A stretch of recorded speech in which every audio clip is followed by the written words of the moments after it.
হরে কৃষ্ণ। সেই প্রভুকে সঙ্গে নিয়ে কিছু বলার চেষ্টা করছি।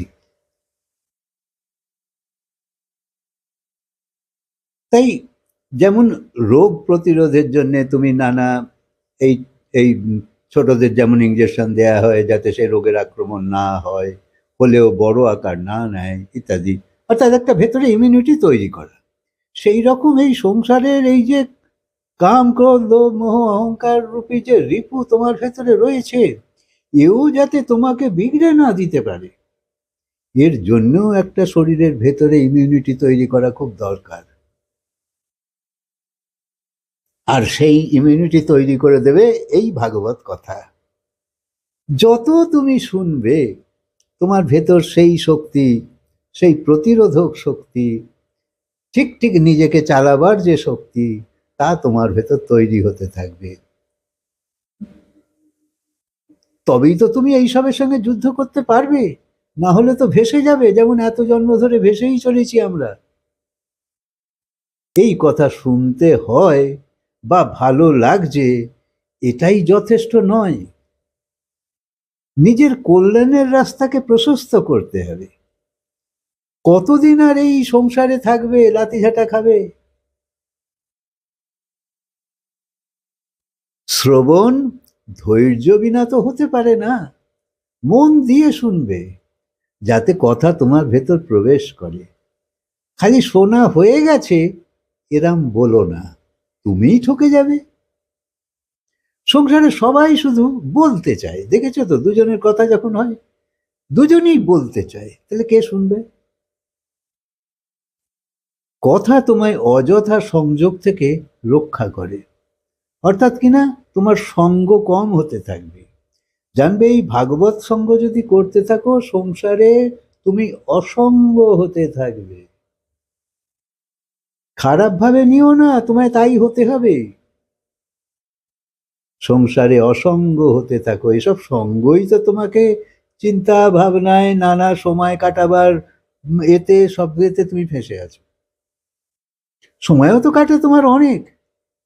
সময় কি কাটাবার জিনিস? এটা মানুষ শরীর, ভুলে যেও না। একবার গেলে আর পাবে না। 84 লক্ষ পার হয়ে মানুষ শরীর পেয়েছো, আর তাকেও যদি তুমি হেলায় অবহেলা করো, তাহলে আবার 84 লাখ। আর ভাবছো তুমি খুব চালাক।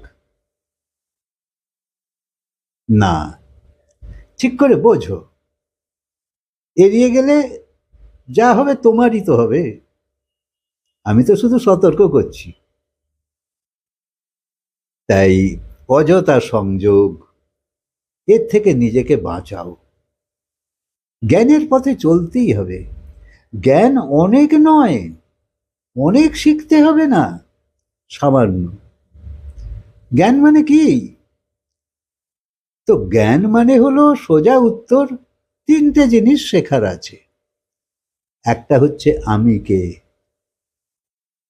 দ্বিতীয় হলো এই সংসার কি, সংসার বা জগৎ এটা কি, আর তৃতীয় হলো ভগবান কে। শুনতে লাগছে সামান্য, কিন্তু সামান্য নয়, ঠিক করে অনেক সময় লাগবে। এই সময় স্পষ্ট জ্ঞান হয়ে গেলে জানবে যে তুমি শিব রূপ হতে চলেছ।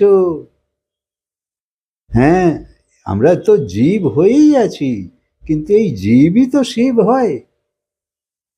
তোমার কাছে সে অধিকারও আছে, সে শক্তিও আছে।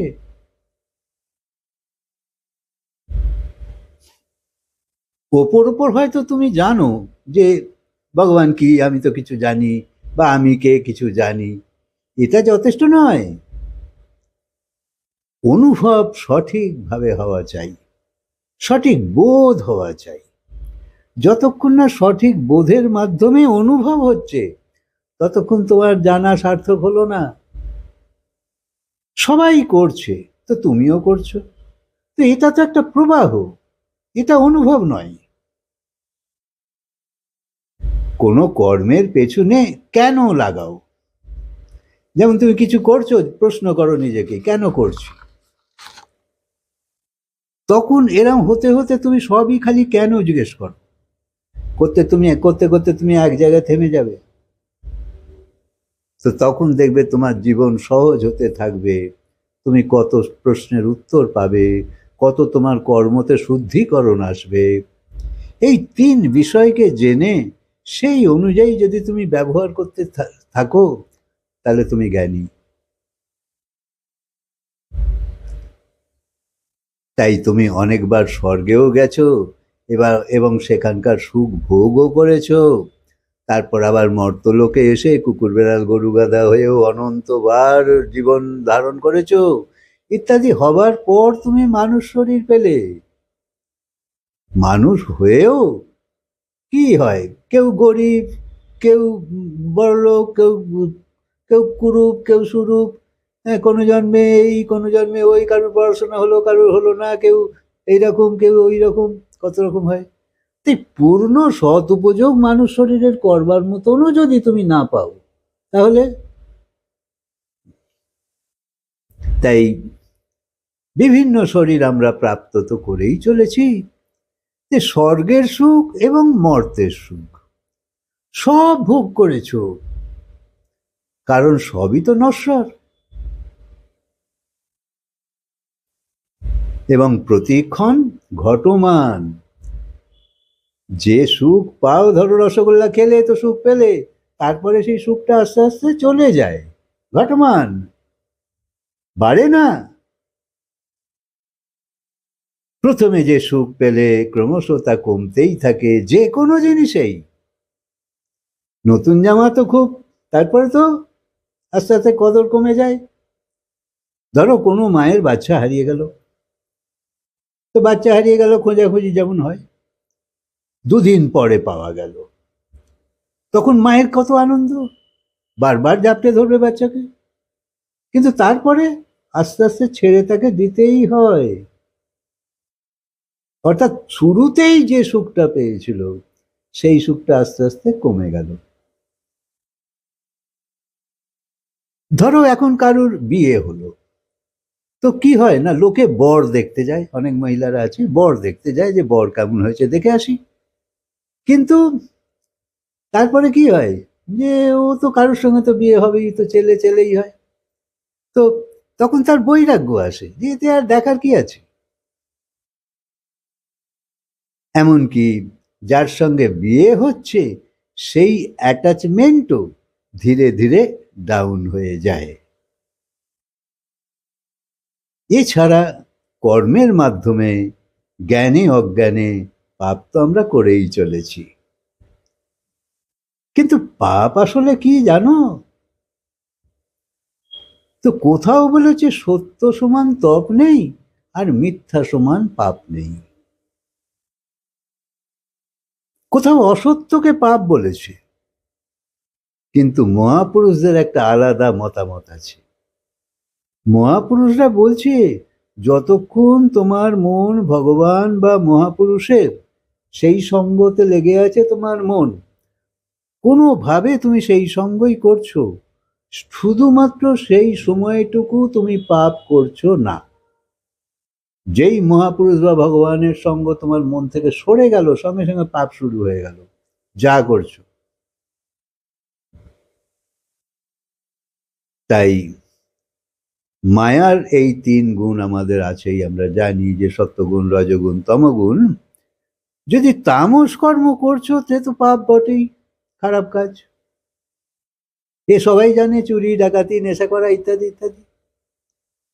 আর রজগুণ এর থেকে একটু ভালো, যেমন তুমি নিজেই কামাচ্ছ, তো অন্যকে না দেওয়া না নেওয়া, যে আমার আমার, তোমার তোমার। আর অপরের সমস্যাও মেটাচ্ছ, দানও করছো, সেবাও করছো, এটা হলো শতগুণ। সত্যগুণের ফল হলো স্বর্গ,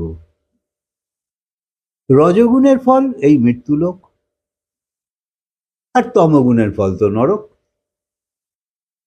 কিন্তু এই তিনটে ফলই নশ্বর, অর্থাৎ থাকবে না। কিন্তু আবার নশ্বর বটে, আবার মাইকও বটে, এগুলো সংসারেরই। আর মাইক এরিয়া যেখানে, সেখানেই তোমার মন অ্যাটাচমেন্ট রাখছে। তোমার মন সেই শুধু মাইক এরিয়াতেই তোমার মন আছে, আর সেটাই হলো পাপ। যখন কেউ বলছে মাকে ভালোবাসা কি পাপ, সিধে জবাব হ্যাঁ। স্বামী, স্ত্রী, সন্তান, আরো কাউকে, এদের ভালোবাসাও কি পাপ? সিধে জবাব হ্যাঁ। পাপ মানে যারই হৃদয় বা অন্তঃকরণ দূষিত তাকে মনে আনা। ঠিক করে বুঝবে, কারণ এই সংসারে সব ভাইয়ের মন দূষিত, তাকেই আমি মনে বসিয়ে রেখেছি। তাহলে তোমার মন তো আরো দূষিত হবে।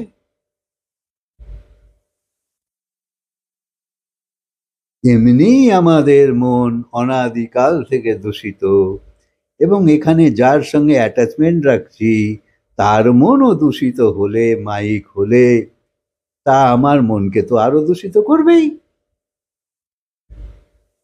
হরে কৃষ্ণ। ভেবে দেখো। কথা আজকে বিরাম দিই, আবার বলবো।